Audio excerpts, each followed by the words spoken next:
daar verkragt geweest in Blikkiesdorp. Die persoon wat gedoen het was 15, hij is nog 18. My klommetjie is 11 jaar oud, hy loop vrye voete. Elke keer kom ons by die hof. Hy speel mal, hy kan nie opgesluit word nie. Wat moet 'n mens maak 'n koning dat? Die polisiestasie, ek sien hom elke dag. My kinders bang om skool toe te gaan. Sit vanoggend weer, want ek het hom vanoggend weer gesien. Die groepevelvoerder van Delft en die omliggende gebied se polisiestasie sê hy is skaam oor wat hy vandag oor sy beamptes se optrede gehoor het. Dit was nadat verskeie vroue wat slagoffers van geweld was, hulle ervarings met die polisie gedeel het.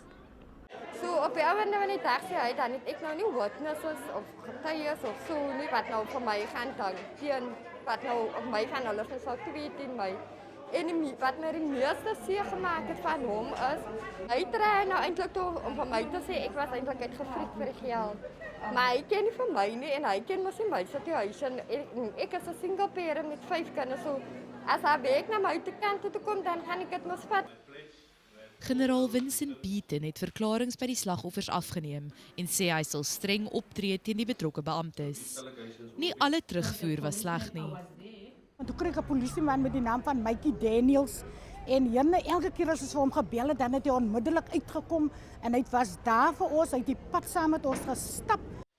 Die provinsiale polisiekommissaris luitenant-generaal Yolisa Matakata sê sy vermoed baie vroue het nie klagtes gelê tydens vlak 5 van die inperking van jaar nie weens vrees vir die virus. So dit sal moeilik wees om te bepaal of gesinsgeweld toegeneem het. Generaal-majoor Andrei Lincoln, hoof van die teenbende-eenheid, vertrek vandag op 'n provinsiewye motorfietstoer om na slagoffers in klein dorpies te luister en met mans te praat oor alkoholgebruik. Met die Tron, Nuus, Kaapstad.